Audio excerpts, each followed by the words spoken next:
समझ गए? तो हमारा जो सेंट्रल डॉगमा वाला जो डायग्राम है वो पूछा जाता है उसमें कि भाई मान लो कि कहीं एग्जाम में ये वाला डायग्राम उठा के दे दिया है ना, और वहाँ से मान लो कि ऐसे आपको यहाँ पे मान लो डीएनए दिया, ठीक है, और डीएनए देने के बाद यहाँ से वापस इस तरह से इसमें बोला कि भाई आपको यहाँ पे रेप्लिकेशन हो रहा है, ओके, और इस तरह से फिर वापस क्या हो रहा है, यहाँ पे ट्रांसक्रिप्शन हो रहा है। ट्रांसक्रिप्शन होने के बाद यहाँ पे क्या बनेगा, एमआरएनए बनेगा, है ना, और एमआरएनए बनने के बाद यहाँ पे क्या बनेगा जी, आपका प्रोटीन बनेगा। इस तरह से ये डायग्राम है, और यहाँ पे क्या हो रहा है, ट्रांसलेशन हो रहा है। Now what they will do, वो क्या करेंगे कि यहाँ पे आपको ये इसकी जगह पे मान लो ट्रांसलेशन की जगह ट्रांसक्रिप्शन कर दिया, कर सकते हैं ना, और यहाँ पे ट्रांसलेशन की जगह क्या कर दिया, ट्रांसक्रिप्शन कर दिया, और इस तरह से आपको अलग अलग फिगर देके कंफ्यूज किया जा सकता है। तो अब आपको उसमें चूज करना है कि कौन सा जो इसमें प्रोसेस है सेंट्रल डॉगमा का, वो वाला प्रोसेस क्या है, सही है। हो सकता है ऐसा कि नहीं हो सकता, है ना। तो ये जो हमने पहले देखा कि भाई रेप्लिकेशन होगा, फिर ट्रांसक्रिप्शन होगा, फिर क्या होगा, ट्रांसलेशन होगा। तो इस तरह से डायग्राम आपको क्या कर सकता है, पूछा जा सकता है। तो एनसीईआरटी का कोई भी क्वेश्चन कहीं से भी दिया जा सकता है, और कैसे, फिर आप ये नहीं कहना सर हमने तो ऐसा नहीं पढ़ा था, हमने तो वैसा पढ़ा, है ना। तो पढ़ना आपको वैसे है, और दिमाग घुमा घुमा के भी पढ़ना है कि ये चीज़ ऐसे भी पूछी जा सकती है। समझ में बात आई? So now we have another problem कह सकते हैं। एनसीईआरटी में सवाल है कि भाई ऐसा क्यों होता है कि भाई हमारा जो न्यूक्लियस है वो तो काफ़ी छोटा है। एक तो भाई हमारा सेल बहुत छोटा है कि नहीं, और सेल के अंदर न्यूक्लियस है, और न्यूक्लियस के अंदर क्या है जी, न्यूक्लियस के अंदर क्या होता है ना, हमारे न्यूक्लियस के अंदर क्रोमैटिन्स हैं, ठीक है। क्रोमैटिन के अंदर क्या है जी, क्रोमोजोम है, गुणसूत्र है, ठीक है, क्रोमोजोम है। क्रोमोजोम के अंदर क्या है जी, बोलो, डीएनए, और फिर डीएनए के अंदर क्या है, जीन्स है। मतलब डीएनए का ही पार्ट क्या होगा, हमारा जीन होगा, है ना। तो ये सारी चीज़ें हम क्या कर रहे हैं, पहले से हमको क्या हो रहा है, पता है कि भाई चलो ये इस तरह से हमारा होता है। लेकिन कहने का मतलब है कि ये जो जीन, ये जो हमारा डीएनए है, वो भाई अगर हम उसको निकाल कर देखेंगे तो क्या होगा, हमको काफ़ी ज़्यादा बड़ा बड़ा देखने को मिलता है। कि मान लो कि अगर हम एक टोटल बेस पेयर, कल ही उस दिन बताया था कि भाई हमारा जो एक डीएनए होता है इस तरह से है, तो इसकी लेंथ अलग होती है ना, और ये इसके बेस पेयर के बीच में जो डिस्टेंस होता है ना, ये जो बेस पेयर है इसके बीच में, इनके बीच में क्या है, डिस्टेंस हमारा अलग है। तो कितना डिस्टेंस होता है, एक टर्न में कितना डिस्टेंस बताया था, कुछ याद है? हाँ, 3.4 नैनोमीटर बताया था ना, ठीक है। और मतलब इसको एंगस्ट्रम में चेंज करेंगे तो 34 एंगस्ट्रम बताया था, ये बताया था, ओके। और एक बेस पेयर के बीच में कितना डिस्टेंस बताया था,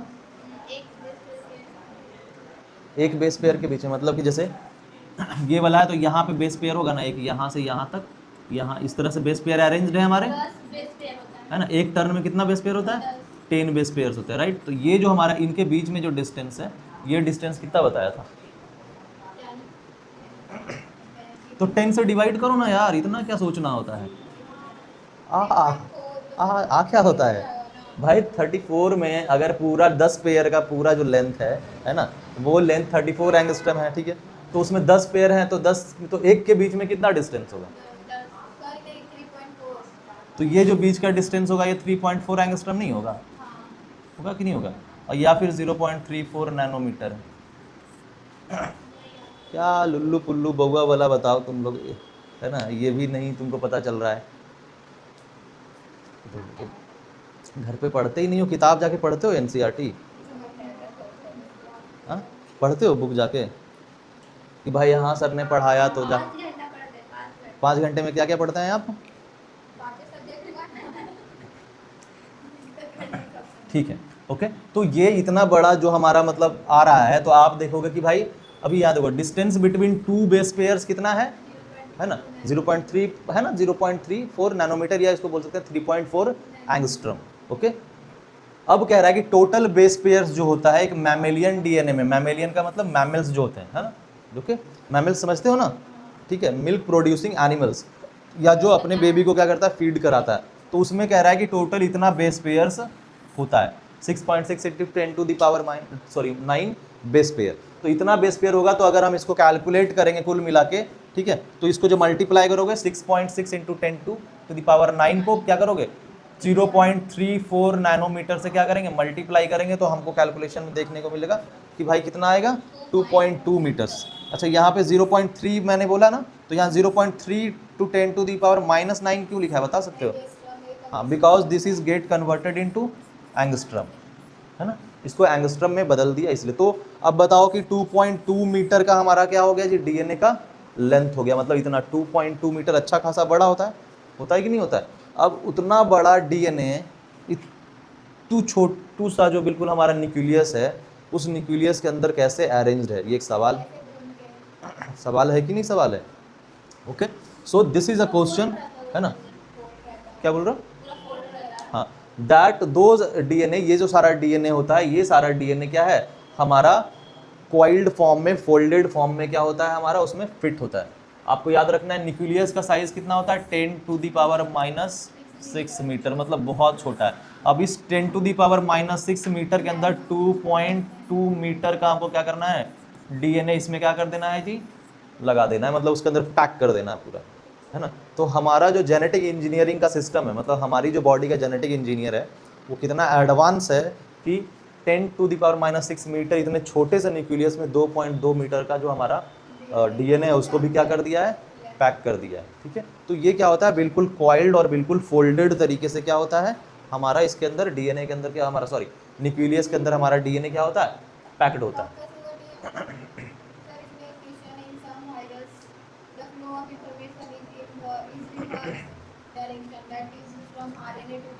हाँ हाँ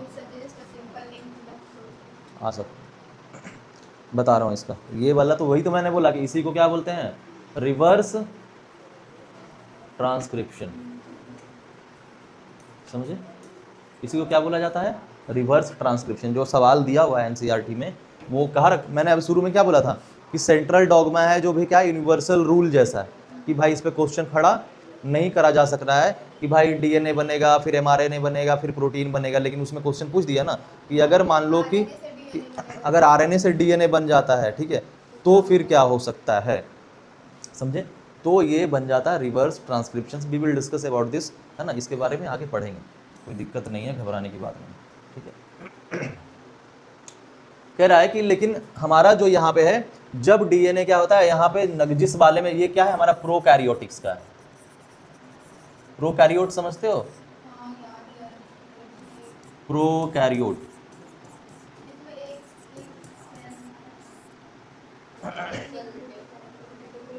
बताओ नहीं समझते प्रोकैरियोट, हाँ तो बताओ ना भाई बात समझते हो तो। अरे दैया दो तरह के हमारे पास क्या होते हैं ऑर्गेनिज्म, यूकैरियोट्स होते हैं। तो प्रोकैरियोट्स में जो होता है वो क्या होता है एब्सेंस ऑफ न्यूक्लियस होता है, समझ में बात आई। ज़्यादातर जो यूनिसेलुलर एनिमल्स जो हमारे ऑर्गेनिज्म होते हैं, मतलब जो एक कोशिकाएं जीव होते हैं, उसमें क्या होता है हमारा जो ये होता है न्यूक्लियस वो क्या होता है ज़्यादातर एब्सेंट होता है, इसी को बोलते हैं प्रोकैरियोट्स। तो इसमें ट्रू न्यूक्लियस नहीं होता है but it forms a region that is called nucleoid, ठीक है। तो ये जो न्यूक्लियोइड यहाँ पे आपको बताया गया है, ये न्यूक्लियोइड किसके लिए है प्रोकैरियोट्स के लिए, समझ में बात आई। लेकिन अगर जहाँ पे क्या होगा डीएनए होगा जहाँ पे हम, और तो इसमें क्या है ये जो न्यूक्लियोटाइड है, अब इसमें भी क्या है कुछ कुछ में तो हमारा डीएनए होता है, प्रोकैरियोट्स में भी होता है कि नहीं होता है। तो वो डीएनए कैसे होता है, एक जो हमारा होता है नेगेटिवली चार्ज होता है और this DNA is attached with the positively charged proteins, ठीक है। ये जो एक प्रोटीन होता है जिसका चार्ज क्या होगा पॉजिटिव होगा, ठीक है। अगर पॉजिटिव चार्ज वहाँ पे प्रोटीन है और वहाँ पे जो डीएनए वो नेगेटिव चार्ज है, तो क्या होगा वो फिर क्या होते हैं एक दूसरे के साथ क्या होते हैं इस तरह से ओवरलूपिंग कर लेते हैं, समझ में बात आई। तो एक पॉजिटिव चार्ज है एक नेगेटिव चार्ज है, तो उसमें क्या होगा एक मान लो कि यहाँ पे ये प्रोटीन है ना, ये पॉजिटिव है और हमारा उधर से एक डीएनए आया इस तरह से और ये नेगेटिव चार्ज है, तो ये दोनों क्या होंगे पॉजिटिव और नेगेटिव एक दूसरे के साथ ओवर लूप करेंगे, समझ में बात आ रही है। तो इस तरह से क्या होता है उनमें अरेंजमेंट होता है, किसमें जी किसमें बताओ प्रोकैरियोटिक्स में। क्योंकि अभी मान लो कि अगर किसी चीज़ को पैक करना है तो पैक करने के लिए हमको क्या चाहिए अगर कोई मान लो कोई गिफ्ट पैक करना है तो क्या करेंगे? डब्बा चाहिए कि नहीं चाहिए? तो एक हमको मान लो कि बॉक्स चाहिए, उसके अंदर कोई गिफ्ट हमने क्या कर दिया, पैक करा। लेकिन यहाँ पे हमको देखने को मिल रहा है कि भाई जो हमारा प्रोकैरियोट्स का डीएनए है, ठीक है, वो प्रोकैरियोट्स का जो डीएनए है उसके अंदर तो ये पैक करने वाला डब्बा ही नहीं, मतलब उसके अंदर ये न्यूक्लियस ही नहीं है जिसके अंदर हम क्या कर सके, डीएनए को पैक कर सके, नहीं है ना। तो उसी कंडीशन में क्या होता है कि यहाँ पे जो डीएनए होता है वो डीएनए मान लो कि ये ओपन है, ऐसा हमारा क्या है, ये हमारा सेल है और इसके अंदर डीएनए बस ऐसे ही खुला हुआ है ना। तो ये किस तरह से पैकेज्ड होगा? This happens due to the presence of a positive proteins and negative DNA, मतलब जो डीएनए होगा वो नेगेटिव होगा और प्रोटीन जो होगा वो क्या होगा, पॉजिटिव होगा। बार बार मैं रिपीट करता हूँ एक ही चीज़ को ताकि दिमाग में घुस सके, लेकिन फिर भी तुम लोग क्या होते हो, भूल ही जाते हो। और भूलने का रीज़न है कि आप जाके स्टडी नहीं कर पाते। समझे बात है? आप जब तक एनसीईआरटी नहीं जब मेरे पढ़ाने के बाद आपने क्या करना है, बुक जाके पढ़ना और सवाल पूछना है, सर यहाँ पे ये ऐसा क्यों लिखा है, ठीक है। अब पढ़ोगे नहीं तो फिर ऐसे ऐसे करती है, मतलब सोचती है सर टॉर्चर कर करके मार दोगे, नहीं तो घर वाले टॉर्चर करते हैं, यहाँ पे आप टॉर्चर करते हो, ऐसा ही सोच रहे हो ना, है कि नहीं? घर वाले टॉर्चर करते कि नहीं? घर वाले नहीं करते, सर करते हैं। अभी तो कुछ नहीं बोलेंगे। चलो देखो एक और क्वेश्चन एनसीईआरटी में दिया हुआ है, उसमें देखो तुम्हारा कहाँ गया है ना, if the length of E coli, page number आपका है देखो 99 के ऊपर में, देखो वहाँ, if the length of E coli DNA is 1.36, ठीक है, millimetre, can you calculate the number of base pairs in E coli. मतलब कह रहा है कि एक उसका जो दिया हुआ है लेंथ जो दिया हुआ है हमारा किसका, डीएनए का, ई कोलाई के अंदर। ई कोलाई क्या होता है? सर्चिया कोलाई, सर्चिया, सॉरी स्पेलिंग गलत हो गया। ये जो सर्चिया कोलाई है इसके अंदर एक तरह से हमारा क्या है, ई कोलाई जो हमारा क्या है, एक बैक्टीरिया, याद रखिए क्या है ये। तो ये बैक्टीरिया के अंदर हमारा क्या है, दिया हुआ है गिवन लेंथ है, और वो लेंथ कितना है जी, 1.36 मिलीमीटर है ना। तो पहले क्या करा, इसको मीटर में क्या करा, इसने कन्वर्ट कर दिया, 1.36 10⁻³ अपना कर दिया। अब आपको पहले से पता होना चाहिए कि जो नंबर ऑफ लूप होता है उस नंबर ऑफ लूप को मतलब निकालने का, कि मतलब कि आपको कैसे उसको पैक करना है, तो कितना नंबर ऑफ लूप होगा, लूप कहने का मतलब ये वाला, इस तरह से, ठीक है, इस तरह से उसको हम क्या करेंगे, कन्वर्ट करेंगे। तो आपको कैसे निकालना होगा, नंबर ऑफ लूप निकालने का होता है कि total length by the distance between the base pairs, है ना, जितना पूरा लेंथ दिया हुआ है और जो बेस पेयर के बीच में डिस्टेंस, बेस पेयर के बीच में डिस्टेंस समझ रहे हो ना, है ना, 10 था, 10 में से कोई एक के बीच का डिस्टेंस कितना होगा। तो उसमें हमको पहले से पता है कि भाई हमारा जो बेस पेयर के बीच में जो डिस्टेंस होता है वो कितना होता है, बताया था 34 एंगस्ट्रम होता है, यही बताया, 3.4 एंगस्ट्रम होता है। तो यहाँ पे हमने इसको क्या करा, ऐसे करके 0.3 × 10⁻⁹ करके लिख दिया। अब तुम क्या करो, इसको डिवाइड कर लो, कैलकुलेट करने आता है, मैथ्स वैस तो पढ़ते ही हो तुम लोग, ठीक है। क्या होंगे हमारे सर्चिया कोलाई में क्या होते हैं, प्रेजेंट होते हैं, मतलब 4 मिलियन बेस पेयर्स है, सोच सकते हो, है ना। अब ये जो है भाई एक प्रोकैरियोटिक हो के भी इतना सारा बेस पेयर्स क्या कर रहा है, अपने पास रख रहा है, ठीक है। तो इसी तरह से अगर कोई भी तुमको XYZ कोई भी नंबर दे देगा तो आप क्या कर सकते हैं, कैलकुलेट करके निकाल सकते हो। बस ये फॉर्मूला याद रखना है कि टोटल लेंथ ऑफ डीएनए, मतलब डीएनए का जो टोटल लंबाई है वो बटा, ठीक है, distance between base pairs, base pair के बीच में जो दूरी होगी उससे क्या करना है, उसको भाग दे देना, मल्टीप्लाई कर देना कि भाग देना है ना। हम लोग तो मैं पढ़ा लिखा है, अच्छा नहीं है, डिवाइड करना है, ठीक है, ओके, क्लियर हुई बात, आपको समझ में आई, ठीक है।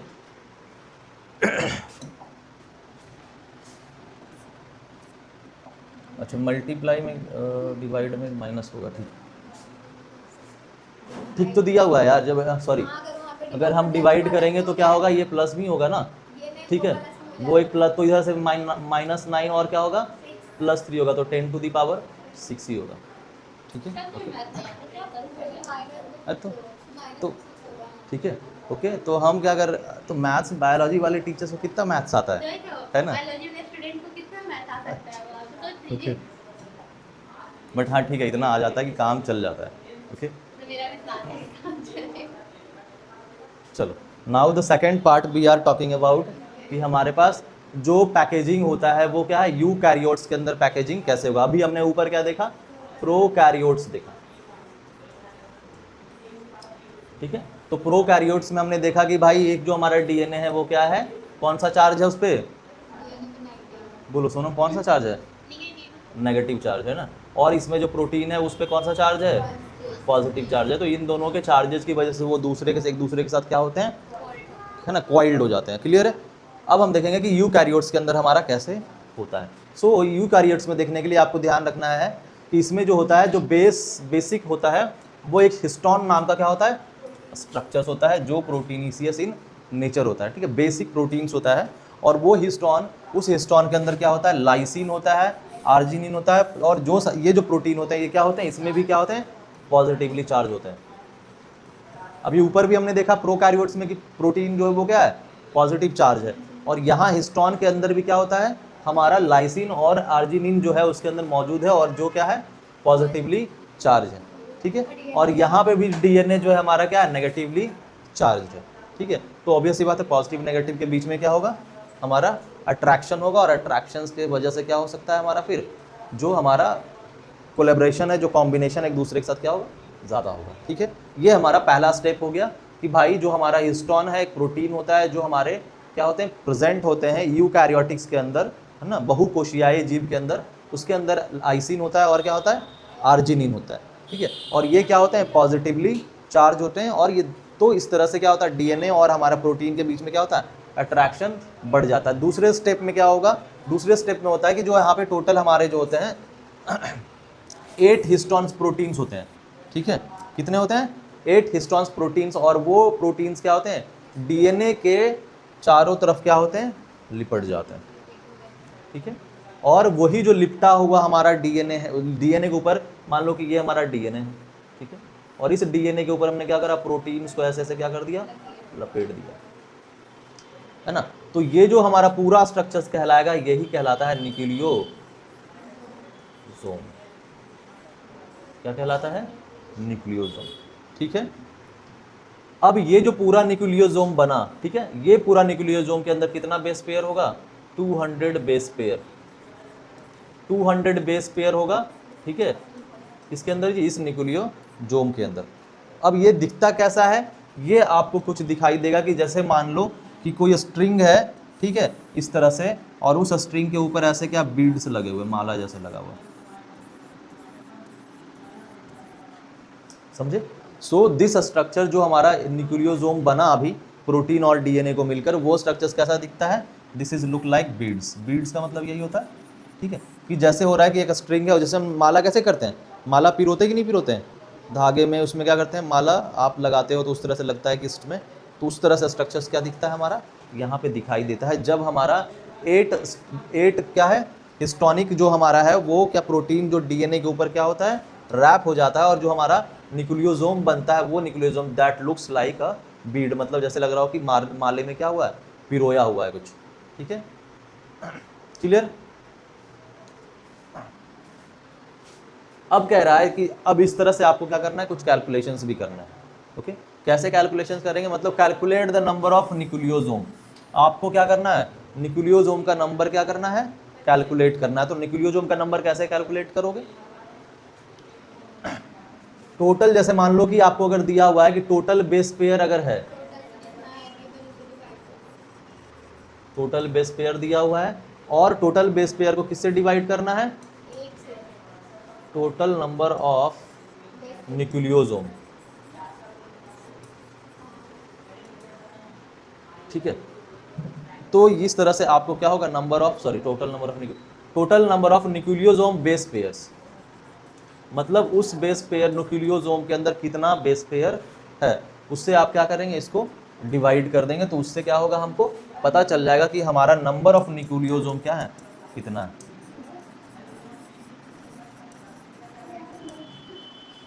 इसमें दिक्कत हो रहा है समझने में कुछ? कि मानो कि जैसे एक स्ट्रक्चर है हमारे पास, है ना, एक स्ट्रक्चर के ऊपर भाई प्रोटीन्स भी लगा हुआ है, ठीक है, ओके। तो ये प्रोटीन क्या है हमारे पास, तो इसके अलग से जो नया न्यूक्लियोसोम बनेगा उसका बेस पेयर अलग होगा, होगा कि नहीं होगा? और जो पहले से हमारा बेस पेयर जो जिससे डीएनए बना हुआ था उसमें क्या है, उसका बेस पेयर क्या होगा, अलग होगा, समझे?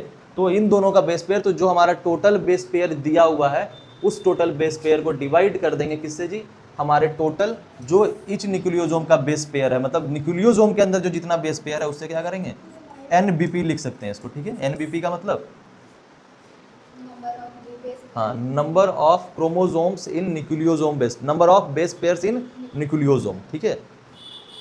तो इस तरह से हमारा क्या होगा, नंबर ऑफ न्यूक्लियोसोम्स निकल जाएगा। ये छोटी छोटी चीजें हैं जो आपको थोड़ा क्या रखना है, ध्यान रखना है, क्लियर? आप वहां पे अब ये जो हमारा न्यूक्लियोसोम बन गया उसके बाद क्या होता है, क्रोमैटिन का फॉर्मेशन होगा। किसका फॉर्मेशन होगा बाबू, यहाँ पे और क्रोमैटिन इसका, हाउ ठीक। Many certificates do you imagine are present in mammalian cell? Mammalian cell में कितना सारा हाँ, न्यूक्लियोसोम होता है प्रेजेंट? तो आप मैमेलियन सेल का जो मैंने आपको base pairs, total base pair mammalian cells में कितना होता है, 0.0 अभी टोटल बेस पेयर अगर हमको निकालना होगा तो टोटल बेस पेयर अभी हम कैसे पता करेंगे, अभी तो बताया था ऊपर, 0.3 हाँ हाँ, तो वो टोटल बेस पेयर है हमारा, है ना, और उसमें दिया हुआ है न्यूक्लियोसोम का बेस पेयर, नहीं, कुछ नहीं दिया हुआ। ओके, न्यूक्लियोसोम में लिखा हुआ है। ठीक है। तो न्यूक्लियोसोम का जो हमारा जनरली जो बेस पे, ठीक है, 200 है, उससे क्या कर देंगे, डिवाइड कर देंगे। तो 200 से आप डिवाइड करोगे तो आपका जो मैमेलियंस के अंदर क्या है, नंबर ऑफ न्यूक्लियोसोम्स हैं वो क्या होंगे, फाइंड आउट हो जाएगा, हो जाएगा कि नहीं हो जाएगा, ठीक है। इस तरह से आप क्या कर सकते हैं, कर सकते हैं। अब ये न्यूक्लियोसोम क्या बनाएगा, क्रोमैटिन बनाएगा।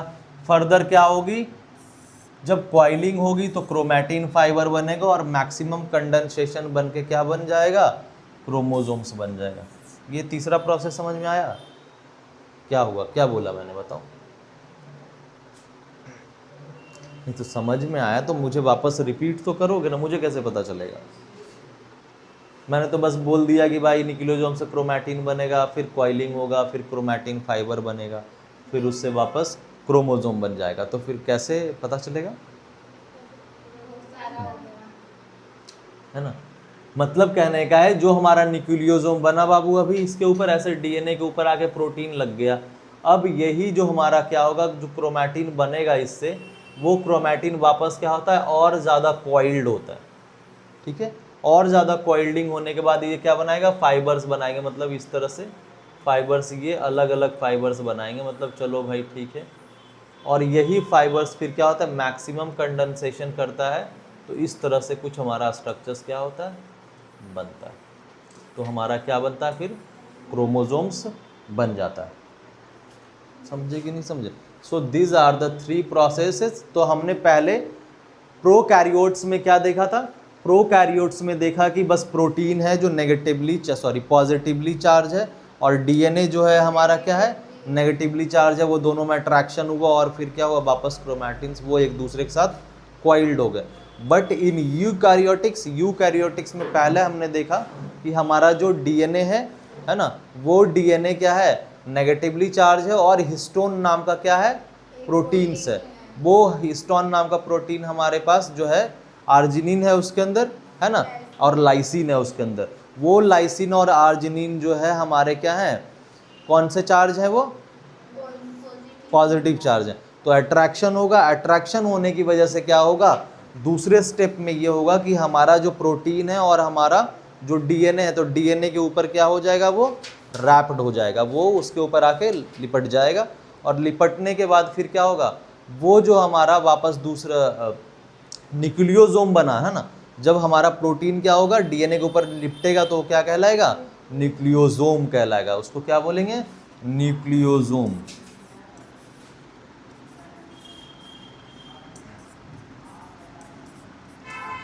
तो ये जो न्यूक्लियोसोम हमारा है, वापस इस न्यूक्लियोसोम में क्या होगा, और ज़्यादा क्या होगा, यहाँ से क्रोमैटिन्स बनेंगे, मतलब और थ्रेड्स बनेंगे उससे, ठीक है, और जो धागे हैं उसके वो बनेंगे और वहाँ से वापस धागा जब बनेगा, मतलब बिल्कुल फाइन स्ट्रक्चर बनेगा उस न्यूक्लियोसोम का, फिर उस न्यूक्लियोसोम का वापस क्या होगा, क्रोमैटिन फाइबर में बदल जाएगा, मतलब क्रोमैटिन में बदलेगा और फिर वही क्रोमैटिन के अंदर कंडेंसेशन होगा। कंडेंसेशन का मतलब समझते हो?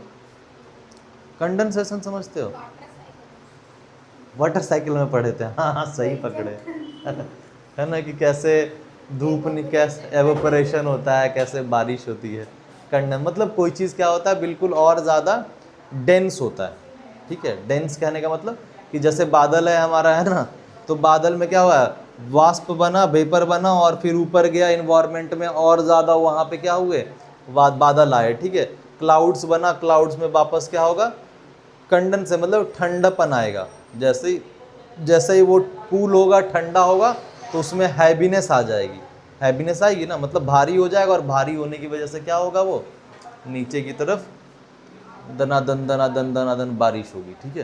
तो इस तरह से कंडन, तो कंडेंसेशन इसका यहाँ पे कहने का मतलब है कि ये और क्या होगा, डेंस हो जाएगा, मतलब थोड़ा क्या होगा, घना हो जाएगा, और फिर इस तरह से क्या होगा, हमारा क्रोमोसोम्स बन जाएगा, ठीक है। समझ में बात आई? तो अपना क्रोमोसोम ऐसे बना लो ना, और क्या, ठीक है। डीएनए निकालना, प्रोटीन निकालना, लपेटना, ऐसे बस बना लोगे ना। सर शरीर में तो सारा जगह सेल है, तो सारा जगह डीएनए होगा। हाँ ऑफ कोर्स, क्यों नहीं होगा।